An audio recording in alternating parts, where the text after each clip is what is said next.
ውድ ቻናላችን ቤተሰቦች እንኳን ወደ ቻናላችን በደህና መጣችሁ። ትናንትና ታህሳስ 5 እሁድ ዕለት የተለያዩ የሊግ ጨዋታዎች መደረግ ችሏል። በእነዚህም ጨዋታዎች እንግዲህ አስገራሚ የሚባሉ ውጤቶችን መመዝገብም ችሏል እና በቆይታችን እነዚህን ጨዋታዎች የምንመለከት ይሆናል። እስከ መጨረሻው ደቂቃ ድረስ አብራችሁን ቆይታችሁ ፕሮግራሙን እንድትከታተሉት በአክብሮት ተጋብዛለሁ። እናንተም የትኛውን ጨዋታ ተመለከታችሁ፣ በዛ ጨዋታ ዙሪያም ያላችሁን ሀሳብ እንዳለ ኮሜንት ሴክሽን ላይ በመጻፍ እንደታሳውቁኝ በአክብሮት እጠይቃለሁ። አሁን በቀጥታ ወደ ጨዋታዎች የምናመራ ይሆናል። መጀመሪያ ግን ዛሬ የሚደረግ አንድ ጨዋታ አለ።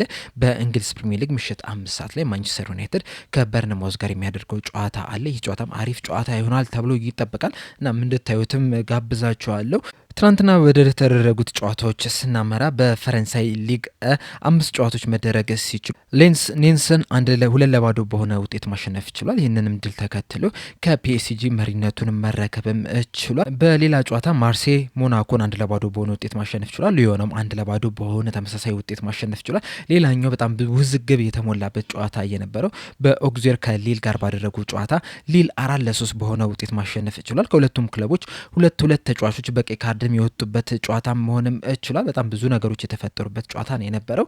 በጀርመን ቡንደስሊጋ 3 ጨዋታዎች መደረግ ሲችሉ ስቱትጋርት 4-0 በሆነ ውጤት ቨርደር ብሬመንን ማሸነፍ ችሏል። እንደዚሁም ደግሞ ፍራይበርግ ከቦርሲያ ዶርትመንድ ጋር ያደረጉትን ጨዋታ አንዳቻ በሆነ ውጤት ማጠናቀቅ ችሏል። በዶርትመንድ በኩል በትናንትና ጨዋታ ላይ አንድ ተጫዋችም በቀይ ካርድም ወጥቶባቸዋል። ሌላኛው አስገራሚ ጨዋታ የነበረው ባየር ሙኒክ ከሜንዝ ጋር ያደረጉት ጨዋታ ነው የነበረው። በዚህ ጨዋታ ላይ ባየር ሙኒክ ሙሉ ለሙሉ ጨዋታውን መብለጥ ችሎ ነበረ። 85% የኳስ ቁጥጥርን ማሳየት ችሎ ነበረ። 24 ሙከራዎችን ማድረግ ችሏል። 11ዱም ኢላማቸውን የጠበቁ ነበሩ። 4.50 ኤክስፔክትድ ጎል ነበረው። ነገር ግን ሜንዝን ማሸነፍ ሳይችል ቀርቶ 2-2 በሆነ ውጤት ማጠናቀቅ ችሏል። በጨዋታው ላይ ታዳጊው ካርል በ29ኛው ደቂቃ ላይ ባስቆጠራት ግብ 1-0 መምራት ቢችሉም ሜንዞች ግን በ47ኛው ደቂቃ ላይ የመጀመሪያው አጋማሽ ሊጠናቀቅ ሁለተኛው ጭማሪ ደቂቃ ላይ እንደዚሁም ደግሞ 67ኛው ደቂቃ ላይ ባስቆጠሯቸው ግቦች 2-1 መምራት ችሎ ነበረ። የባየር ሙኒክን አቻ የሚሆኑበትንም ግብ ማስቆጠር የቻለው ሃሪኬን ነበረ። 87ኛው ደቂቃ ላይ ባገኛት ፍጹም ቅጣት ምት ወደ ግብነት በመቀየር አቻ በሆነ ውጤት ማጠናቀቅ ችሏል። በዚህ ጨዋታ ላይ ሜንዞች 5 ሙከራ ብቻ ነው ማድረግ የቻሉት። ከነዚህ 5 ሙከራዎች ደግሞ 2ቱ ኢላማቸውን የጠበቁ ሙከራ ነው የነበሩት። እነዛም ኢላማቸውን የጠበቁ ሙከራዎች ደግሞ ወደ ግብነትም መቀየርም ችሏል። በዚህ ጨዋታ ላይ እንግዲህ በቡንደስሊጋ አንደኛና 18ኛ ደረጃ ላይ የተቀመጡ ክለቦች ነበሩ የተገናኙት። ሜንዝ ዘንድሮ ካደረጋቸው 14 ጨዋታዎች 6 ነጥብ ብቻ በመሰብሰብ መጨረሻ ደረጃ 18ኛ ደረጃ ላይ ተቀምጦ ነበር ይህንን ጨዋታ ሲጀምር። ባየር ሙኒኮች በበኩላቸው በ14 ጨዋታዎች ምንም ጨዋታ ሳይሸነፉ 12ቱን በማሸነፍ በ37 ነጥብ አንደኛ ደረጃ ላይ ነበር ተቀምጠው መጀመር የቻሉትና አንደኛና መጨረሻ ደረጃ ላይ የተቀመጡ ሁለት ክለቦች ተገናኝተው ነገር ግን አቻ በሆነ ውጤት ነው ማጠናቀቅ የቻሉና ይህ ውጤት ለሜንዝ እንደ ድል የሚቆጠር ውጤት ነው። ምክንያቱም ካሉበት ደረጃም አንጻርም ስንመለከተው እንደዚሁም ደግሞ በዚህ ሲዝን ባየር ሙኒኮች በጣም ብዙ ጎሎችን እያስቆጠሩ ነው የሚገኙት። ከትናንትና ጨዋታ በፊት 49 ጎሎችን በቡንደስሊጋው ብቻ አስቆጥረው ነበር ወደዚህ ጨዋታ መግባት የቻሉትና የትናንትናውን 2 ግቦች ስንጨምር እስካሁን ድረስ ባደረጓቸው 14 ጨዋታዎች 51 ጎሎችን ማስቆጠር ችሏል።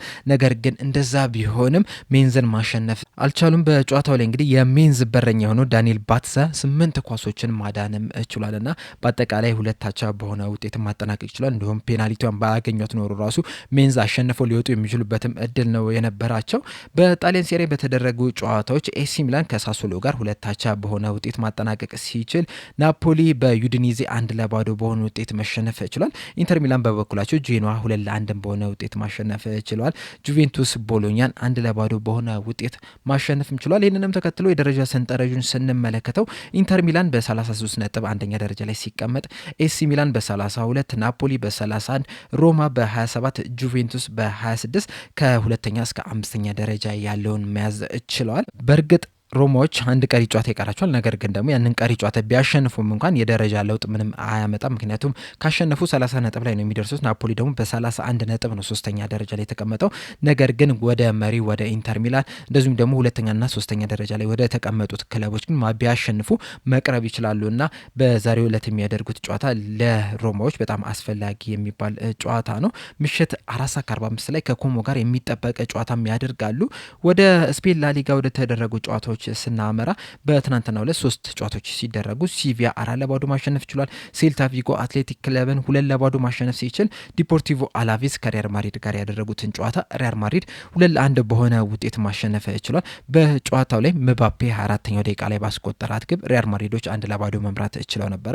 ከዛ በኋላ ቪሴንቴ 68ኛው ደቂቃ ላይ ዲፖርቲቮን አቻ የሚያደርግ ግብ ማስቆጠር ችሎ ነበር። ነገር ግን ሮድሪጎ 76ኛው ደቂቃ ላይ ባስቆጠራት ሪያል ማድሪዶች 2-1 በሆነ ውጤት አሸንፈው እንዲወጡ ማድረግ ችሏል። ይህንንም ድል ተከትለው ከባርሴሎና ጋር ያላቸውን የነጥብ ልዩነት ወደ 4 ሊመልሱ ችለዋል። ምንም እንኳን ማድሪዶች ይህንን ጨዋታ ቢያሸንፉም እንኳን አሁንም የምናውቀው ማድሪድን እየተመለከተን አይደለም የምንገኘው። በተለይ አንዳንድ ተጫዋቾች ኮንፊደንሳቸው ወርዶ ነው እየተመለከተን የምንገኘው። እንደ ቪኒሺየስ ጁኒየር፣ ሮድሪጎ አይነት ተጫዋቾችም አቋማቸው ወርዶ ነው እየተመለከተን የምንገኘው። በተለይ በዚህ ጨዋታ ላይ አንዳቻ ልክ እንደሆኑ የተጫዋቾቹ ላይ የነበረው መንፈስ ስንመለከተው ምናልባትም ነጥብ ልንጥል ነው እንዲህ የሚል አስተሳሰብ ውስጥ የገቡ ነው የሚመስለውና አሁንም ድረስ የዣቪ አሎንሶ ቦታ አልተረጋገጠም።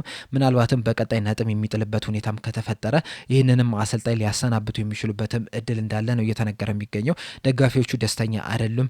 በተጫዋቾቹ ውስጥም ራሱ አንዳንድ ደስተኛ ያልሆኑ ተጫዋቾች አሉ ነው እየተባለ የሚገኘውና ይህንን ጨዋታ ቢያሸንፉም እንኳን ዣቪ አሎንሶ አሁንም ጫና ውስጥ እንዳለ ግን መመልከት ችለናል። በእርግጥ ይህንን ጨዋታ ሪያል ማድሪዶች የተሻለ መንቀሳቀስ ችለው ነበር። የተሻሉ አጋጣሚዎችንም ማግኘት ችለው ነበር። በአጠቃላይ በጨዋታው ላይ 13 ሙከራዎችን ሲያደርጉ ከነዚህ ውስጥም 6ቱ ኢላማቸውን የጠበቁ ሙከራ ነው የነበሩት። 1.83ም ኤክስፔክትድ ጎል ነበራቸው። ነገር ግን ኳስ በመያዝ ደረጃ ዲፖርቲቮ አላቬዝ የተሻሉ ነው የነበሩት። 52% ኳስ ይዘው ነበረ።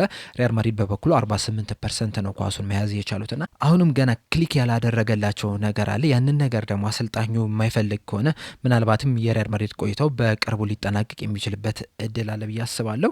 ወደ እንግሊዝ ፕሪሚየር ሊግ ስንመለስ በትናንትናው ዕለት 5 ጨዋታዎች መደረግ ችሏል። ብሬንትፎርድ ከሊድስ ጋር ያደረጉትን ጨዋታ አንዳቻ በሆነ ውጤት ማጠናቀቅ ሲችሉ ዊስትሃም ከአስቶን ቪላ ጋር በተገናኙበት ጨዋታ አስቶን ቪላዎች 3-2 በሆነ ውጤት ማሸነፍ ችሏል። በጨዋታው ላይ ዌስትሃሞች ነበሩ ቀዳሚ ጎል ማስቆጠር የቻሉት። በአንደኛው ደቂቃ ላይ ፈርናንዴዝ ነበረ ጎሏን ማስቆጠር የቻለው። ብዙም ሳይቆይ ግን 9ኛው ደቂቃ ላይ ማርቫፓኖስ ራሱ ላይ ባስቆጠራት ግብ አንዳቻ ሊሆን ይችላል። ድጋሜ ግን ዌስትሃሞች በ24ኛው ደቂቃ ላይ ቦውን ባስቆጠራት ግብ 2-1 መምራት ችሎ ነበረ። ነገር ግን 50ኛውና 79ኛው ደቂቃ ላይ ሞርጋን ሮጀርስ ባስቆጠራቸው 2 ግቦች አስቶን ቪላዎች 3-2 በሆነ ውጤት ማሸነፍ ችሏል። ድላቸውንም ተከትሎ በ33 ነጥብ 3ኛ ደረጃ ላይ መቀመጥ ችሏል። አስቶን ቪላዎች እንግዲህ ከቅርብ ጊዜ ወዲህ በጣም አስደናቂ የሚባል ግስጋሴን እያደረጉ ነው የሚገኙት። በተለይ የመጀመሪያዎቹን 5-6 ጨዋታዎች ለተመለከተ እዚህ ቦታ ላይ ይቀመጣሉ ብሎ የገመተ ማንም አልነበረም።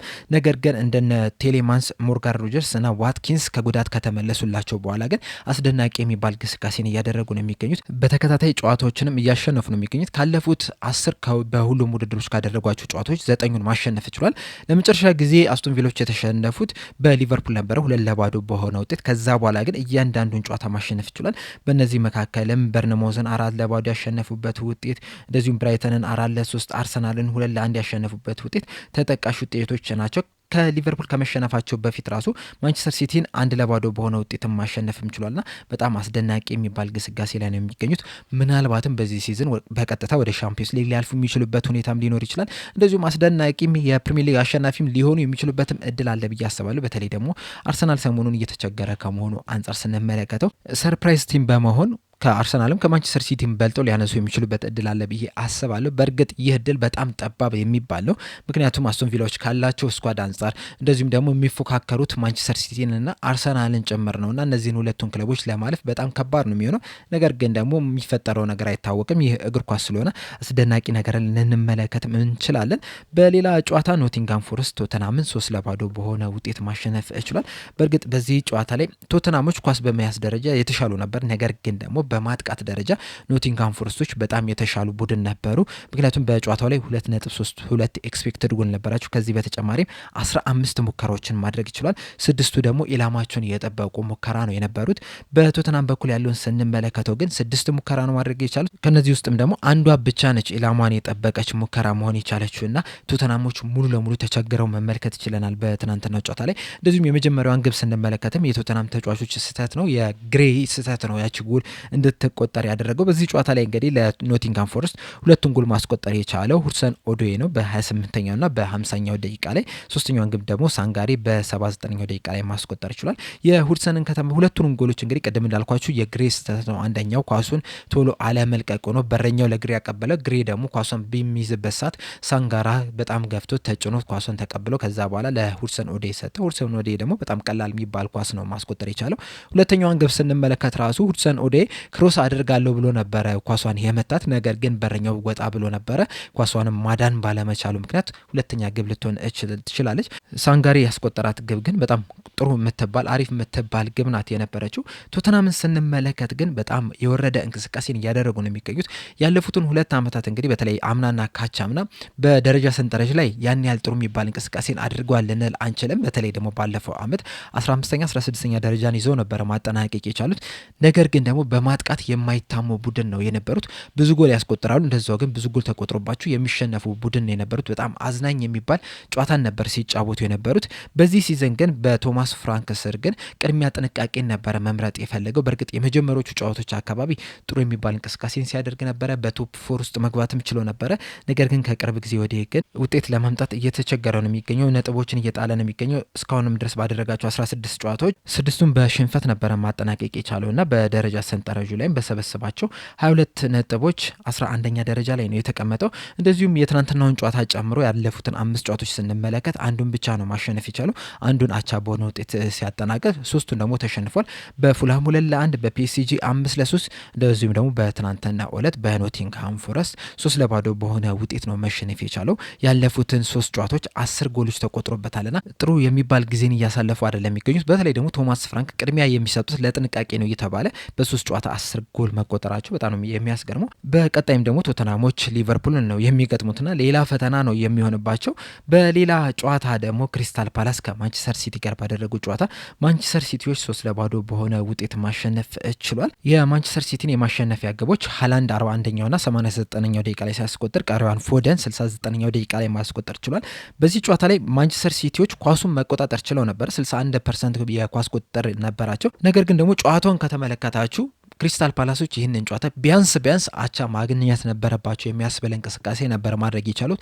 በተደጋጋሚ የማንቸስተር ሲቲ የግብ ክልል ላይ ሲደርሱ ነበረ። በአጠቃላይ 16 ሙከራዎችን ማድረግ ችሎ ነበረ። 4ቱ ደግሞ ኢላማቸውን የጠበቁ ሙከራ ነው የነበሩት።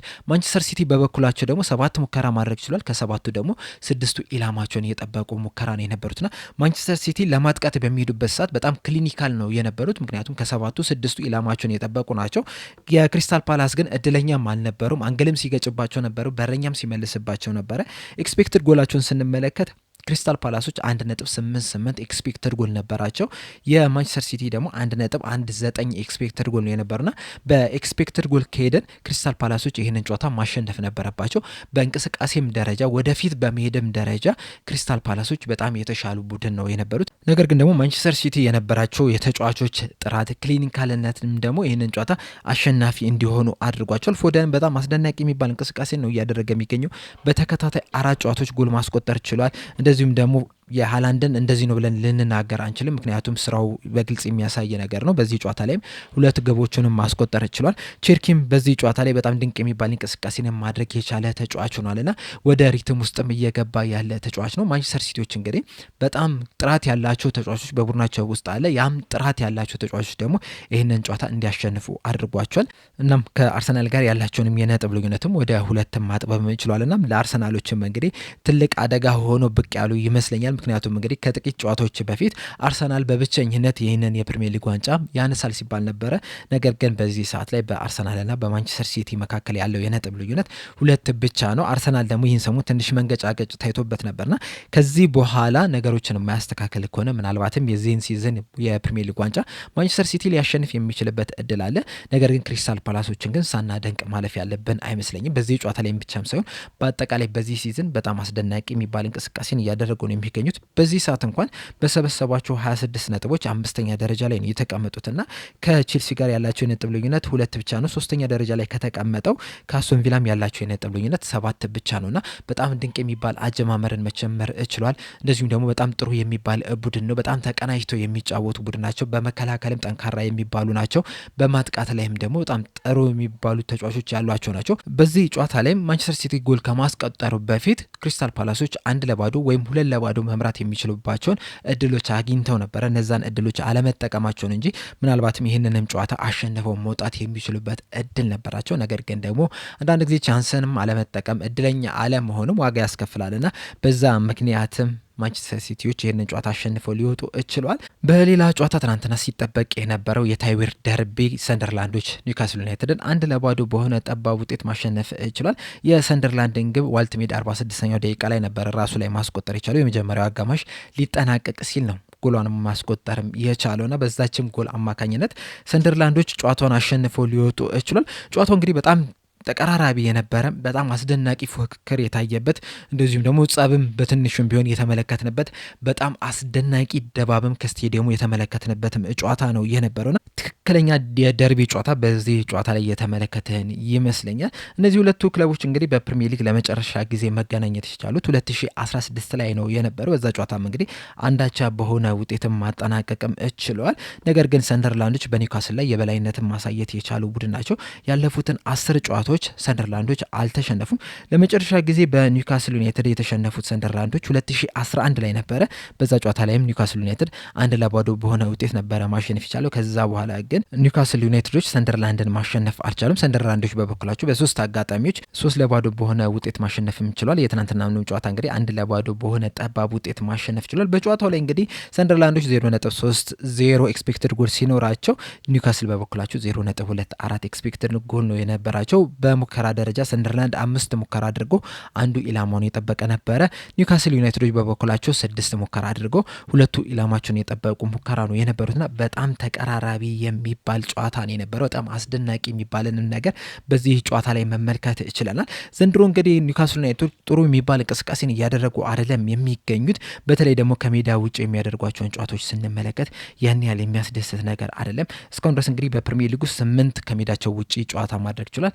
አንዱን ብቻ ነው ማሸነፍ የቻሉት። በ3ቱ አቻ ሲወጡ በ4ቱ ደግሞ መሸነፍ ችሏል። 10 ጎልም ተቆጥሮባቸዋል በእነዚህ 8 ጨዋታዎች። በሜዳቸው ግን የተሻለ የማሸነፍ ንጽጻር ያላቸው ከ8 ጨዋታዎች 5ቱን ማሸነፍ ሲችሉ አንዱን አቻ ወጥተው በሁለቱ ደግሞ ሽንፈት አጋጥሟቸዋል። ነገር ግን እንዳጠቃላይ ከተመለከትን በዚህ ሲዝን እያሳዩት ያለው አቋም ግን ያን ያህል አስደሳች የሚባል አይደለም። እስካሁን ድረስ እንግዲህ 22 ነጥቦችን በመሰብሰብ 12ኛ ደረጃ ላይ ነው የተቀመጡት። ሰንደርላንዶች በበኩላቸው 26 ነጥቦችን በመሰብሰብ 7ኛ ደረጃ ላይ ነው የተቀመጡት። ምንም እንኳን ያላቸው የነጥብ ልዩነት 4 ብቻ ቢሆንም ነገር ግን ከእንቅስቃሴ አንጻር ስንመለከተው ኒውካስል ዩናይትዶች ያን ያህል አርኪ የሚባል እንቅስቃሴን እያደረጉ ነው ለማለት ግን ትንሽ ያስቸግራል እና ኒውካስል ዩናይትዶች በተለይ ከዚህ በፊትም ለሻምፒዮንስ ሊግ ባለፉበት ዓመት እንደዚሁ ሲቸገሩ መመልከት ይችላል። አሁንም በተመሳሳይ መልኩ እየተቸገሩ ነው የሚገኙትና ምናልባትም ከዚህ በኋላ ኤዲ ሃው ይህንን ቡድን የተሻለ ደረጃ ላይ ማድረስ የሚችል አይመስለኝምና መቀየር ያለባቸው ጊዜ የደረሰ ይመስለኛል። ምክንያቱም አንዳንድ አሰልጣኞች አሉ ቡድኑን የሚሰሩ ለሆነ ቦታ ላይ የሚያደርሱ ነገር ግን ደግሞ ዋንጫ መብላት ደረጃ ላይ ሲደርሱ ግን ዋንጫ የማይበሉ አሰልጣኞች አሉ። በእርግጥ ኤዲ ሃው የካራባው ካፕ ዋንጫ ማሸነፍ ችሏል። ነገር ግን ከዚህ የበለጠ ኒውካስል ዩናይትድን ያሳድጋሉ የሚለው ነገር ላይ በጣም ትልቅ ጥያቄ ያለኝና ኒውካስል ዩናይትዶች ከዚህ በኋላ የሚሻላቸው ሌላ የተሻለ አሰልጣኝ አንድ ስቴፕ ከፍ የሚያደርጋቸውን አሰልጣኝ ቢያመጡ ይሻላል ብዬ አስባለሁ። ሰንደርላንድ በበኩላቸው ግን በጣም አስደናቂ የሚባል ቡድንን መገንባት ይችላል። በጣም ድንቅ የሆነ ሜንታሊቲ ያላቸው ተጫዋቾች ያሉት ቡድን መሆን ይችላል። በተለይ ከሻምፒዮንሺፑ ወደ ፕሪሚየር ሊጉ ሲያድግ እንደዚህ አይነት ቡድን ይሆናል ብሎ ማንም የጠበቅ የለም። ምናልባትም ላለመውረድ የሚፎካከር ቡድን ሊሆን ይችላል ተብሎ ነበረ። ነገር ግን ሰንደርላንዶች እንደዚህ አይነት እንቅስቃሴ አይደለም እያደረጉ የሚገኙት። በጣም አስደናቂ የሚባል ቡድንን መገንባት ይችላል። ከሊቨርፑል ጋር አቻ መውጣት ይችላል። ማንቸስተር ሲቲን 3-0 ማሸነፍ ይችላል። በትናንትናው ዕለት ኒውካስልን ማሸነፍ ይችላል። በርንሞዝን ከ2-0 3-2 ማሸነፍ ይችላል። ቼልሲንም እንደዚሁ ማሸነፍ የቻለ ቡድን ነውና በጣም አስደናቂ ቡድን መሆን ይችላል። እናም ወደ ታችኛው ወደ ሻምፒዮንሺፕ አይወርድም ብለን በእርግጠኝነት መናገር የምንችልለትን ቡድንም ሆኗል።